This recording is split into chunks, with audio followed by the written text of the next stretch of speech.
də texniki peşə, yüksək peşə. Hı Bir -hı. də ali təhsildir ki, ali təhsildə də bakalavr, magistratura, doktorantura. Doğrudur, bəli, əla. İndi gəlin hüquq vəzifələrə baxaq. Deməli, ilk öncə gəlin ümumi təhsil prosesindəki iştirakçıları sayaq. Kimlər ümumi təhsil prosesində, yəni məktəbdə, ümumi təhsil dediyimiz, yəni məktəb, 11 illik məktəbə daxildir. Kimlər iştirakçıdır burada? Təhsil verənlər, yəni müəllimlər, təhsil alanlar, şagirdlər, Hı -hı. direktorlar, valideynlər, Hı -hı. pedaqoji digər işçilər, yəni burada köməkçi işçilər də var. Bəli. Bir də ki, digər Metod. məsələn, Bəli. loqopedlər olsun, psixoloqlar olsun. Bəli, doğrudur. Məsələn, defektoloqlar var, loqopedlər var, düzdür. Kitabxanaçı belə, laborant belə, rəhbərlik belə fərq yoxdur. Hər biri ta ki o məktəbin qapısında uşaqların girişinə, çıxışına nəzarət edən bir işçi belə hamısı təhsil verənlərə daxildir. Çünki məktəb prosesindədirlər, təhsil prosesindədirlər hazırda. Bəs deməli valideynin bir dənə belə bir hüququ var idi.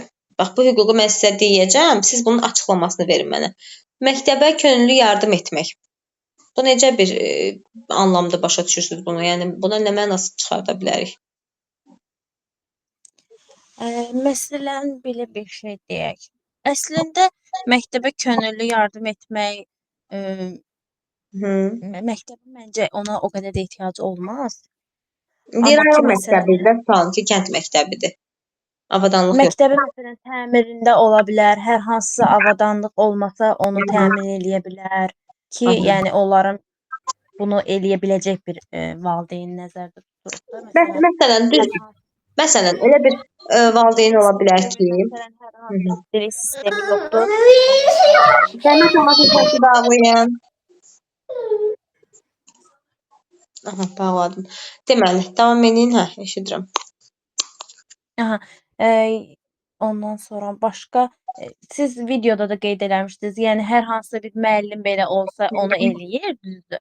Amma ki, valideynlər də məsələn məktəbdə hər hansısa bir şeyin olmadığını, həm öz uşağına, həm də digər uşaqlara lazımi, məsələn, ləvazimat olsun, nəsə çatmayan bir şeyləri özü könüllü şəkildə istəsə eləyə bilər. Bəli, doğrudur, doğrudur. Bəli, məsələn, ola bilər ki, imkanlı bir vəzifəli bir ailədir. Yəni baxır ki, rayon məktəbidir, kənd məktəbidir tutalım ki. Baxır ki, informatika dərsində məktəbdə kompüter yoxdur. Ümumi məktəb şagirdləri üzrə 2 dənə kompüter var. Baxır bu uşaqlar informatika otağındadılar, növbə gözləyirlər. Növbə gəlir, axırıncı uşaqlara çatanda zəng vurulur, istifadə edə bilmir. Deyir ki, mən bu uşaqlara hədiyyəm olsun da. 2 kompüteri də mən verirəm məktəbə. Qoy 4 dənə olsun, şagirdlər daha rahat, daha yaxşı istifadə etsinlər. Dərs vaxtında bölgü olsun sinif üzrə. Hamının əli çatsın yəni buna. Ona görə yəni bu könüllü yardım etmək hüquqdur. Adından da göründüyü kimi könüllü. Bəs belə bir sual verim sizə. Deməli, şagirdlərlə birlikdə əlavə məşğələlər keçmək, dərsdən kənar məşğələlər, əlavə dərslər. Bax bunlar nədir? Hüquqdur, vəzifədir, kimə aiddir?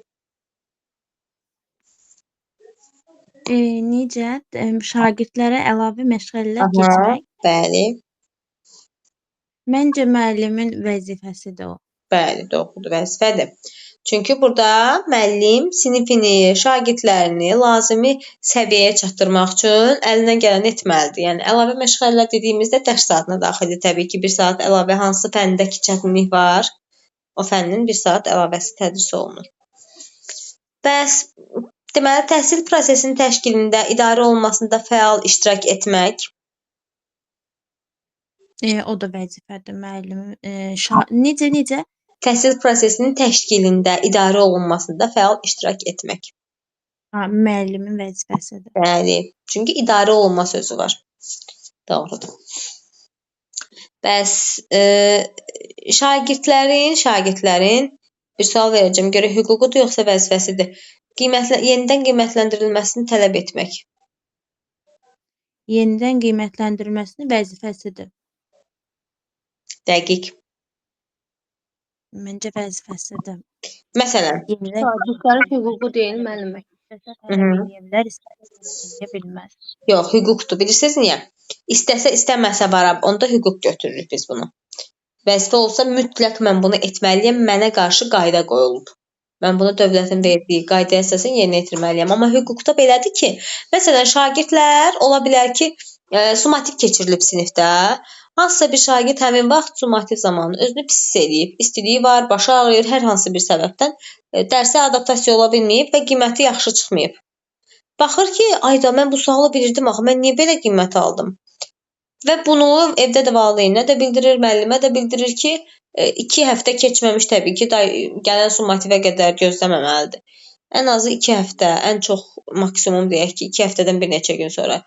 Yəni gözləməməlidir. Tez müddətdə olsa daha yaxşı olar. Müəllimdən tələb eləyir ki, mənim summativimi bir də verin. Sualların yerini dəyişə bilər, müəllim fərq eləmir. Sadəcə həmin şagirdə, digərlərinin heç bir burada qiymətində prosesində bir çətinlik yoxdursa, bunlara heç bir dəxli yoxdur bunun. Sadəcə həmin şagirdə həmin suallar bir daha təqdim olunur, bir daha yerinə yetirilir və arada təbii ki, fərqə baxırıq. Doğrudan da şagird haqlıdırsa, ikinci qiymətini yazırıq. Ola bilər ki, həmin vaxt özünü pis eləyib. Təbii ki, burada amillər var ha. Elə hər istəyən şagirdə də eləmirik bunu. Tanıyırıq da şagirdlərimizi, doğrudan da oxuyan, yaxşı nəticəsi olan, heç vaxt zəif nəticə göstərməmiş şagirdlər var və bilirəm ki, bu uşaq bunu eləməməli idi. Yəni bu səhvlər eləməməli idi. Bu qədər nəticəsi aşağı olmamalı idi. Bu şagirdi tanıdığım üçün ona ikinci dəfə şans verirəm. Hüquq olaraq hamısının hüququdur təbii ki. Amma şagirdə də baxıram da. Ola bilər ki, elə şagirddir ki, sualları əzbərləyib, o sinifin oxumayan uşaqları da olur axı. Əzbərləyib sualları hamısını göz yaddaşı ilə yenidən yazmaq istəyir. Amma bəzən elə şagird olur ki, doğrudan da onu nəzərə almaq lazımdır. Bu oldu şagirdin hüququ. Yenidən qiymətləndirilməsini tələb etmək. Sonra deməli məktəbin nizam-intizam qaydalarına əməl etmək. Hüquqdur və Bu hər məktəbdə yəni işləyən müəllim olsun, şagird olsun, məktəbə daxil olan valideyn olsun, digər işçilər olsun, hər kəsə aiddir. Bəli, doğrudur. Məktəb daxilindəki bütün prosesdə iştirak edənlərin hamısına aiddir, düzdür. Bəs öz məktəb yoldaşları ilə təhsildə əməkdaşlıq etmək kimə aiddir? Məncə bu həm müəllimə, həm şagirdə aiddir, amma daha çox müəllimdə. Mən çünki müəllimdə oxumuşdum onu. Yox, məktəb yoldaşları ilə. Pedaqoji kadrla demirik. Onda olardı müəllim. Məktəb yoldaşları ilə. Hə, o təhsil alanların vəzifəsidir. Bəli, doğrudur. Düzdür. Dövlət, ailə, cəmiyyət qarşısında öz məsuliyyətini dərk etmək. Bu da təhsil alanın vəzifəsidir. Bəs sağlam həyat tərzi keçirmək? Bu da təhsil alanın vəzifəsidir. Doğrudur. Niyə vəzifədir sağlam həyat tərzi keçirmək? Yəni öz şəxsi işi deyilmi sağlam həyat tərzi keçirmək? Niyə vəzifə götürür? Çünki həmin sağlam olmasa gətirib məsələn müəllimə, şagird yoldaşlarına yoluxdura bilər. Adi məsələn nəsə bir xəstəlik olsun, bir qrip belə olsa, bir virus belə olsa, onlara da yoluxur və onlar da dərsindən geri qalır axı. Bəli, həm bu tərəfdən də doğrudur, həm də ki, dövlətə yararlı bir vətəndaş olmaq üçün o pis vərdişlər ola bilər, hansısa bir gənc yaşında da ola bilər. Yəni bunu şagirddən də kənar əlavə edə bilərik ki, gənc yaşında da ola bilər ki, hansısa bir pis vərdişə alüdə ola bilər və dövlət üçün yararlı bir vətəndaş olmaz. İstənilən bir iş yerində işləyə bilməz, vətənə lazım olanda gəlib kömək edə bilməz. Yəni bunların hamısı daxildir ki, sənin vəzifəndir. Sən əgər bu dövlətin vətəndaşısansa, normal həyat tərzi keçir və lazım olanda vətənin üçün hər hansı bir prosesdə iştirak elə. Düzdür. Sonra deməli tədrisin forması, metodu və vasitələrini sərbəst seçmək. Bu kimə aiddir? Müəllimin hüququdur. Bəli, sərbəst seçmə hüququdur. Çünki bu proses, bu tədris mənə daxildir, mənim özümün şəxsi işimdir. Təbii ki, hüququdur deyəndə bir müəllimə mənə belə sual vermiş ki, ay müəllim necə istəyir elə dərs keçməlidir. Necə istəyir deyəndə həmin proqrama əsasən sadəcə öz metodu ilə, hər bir müəllimin özünün şəxsi fərdi metodu var da. O proqramı keçməliyəm, əlbəttə o mənim vəzifəmdir. Deyirik axı, verilən dərsi şagirdə öyrətmək bu vəzifədir. Amma hansı tərzdə, hansı metodla bu artıq mənim şəxsi işimdir. Aydın oldu mu? Yəni burada sual yaranmasın ki, sizdə necə istəyirəm elə dərs keçirəm. Xeyr, verilən dərsi keçirəm, amma öz metodumla. Biri idman eləyərək keçə bilər, biri nə bilim testdən keçə bilər, biri sual-cavabla keçə bilər, bir müəllim rollu oyundan keçə bilər. Kim necə istəyir. Əsas o da öz metodundan o dərsi şagirdə ötürüm. Bəs deməli, təhlükəsiz iş və normal təhsil şəraiti ilə təmin olunmaq kimə aiddir? O da müəllimin hüququdur. Bəli. Biz buna dəstəkləyici mühitin qorunması deyəcəyik gələn dərslərimizdə. Bəli, müəllim təhsil şəraitində, təhsil aldığı müəssisədə, təhsil verdiyi daha doğrusu müəssisədə hüququdur ki, həmin təhsil şəraiti ona normal vəziyyətdə şərait yaratsın. Ola bilər ki, o bina çöküntülüdür, dağılıqdır, nə bilim, yağış damır, soyuqdur, uşaqlar otura bilmir və yaxud da ki, parta çatışmazlığı var. Bunların hamısı dərsə təsir edən amillərdir. Aydın oldu mu Günara müəllimə? Yaxşıdır vəziyyət. Bəli. İnşallah ki, daha da yaxşı olacaq. Bugün də 5 aldı.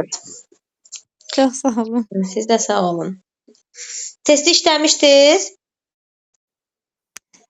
Hamısını yox, amma yarısını bəli işləmişəm. Hardasa bir 40 dənə sual işləmişəm. 60 sual idi, 40-ını elədim, qalanı vaxt. 40-ın yoxlamısınız? Səhvlər necə çıxıb? Çoxdur, azdır?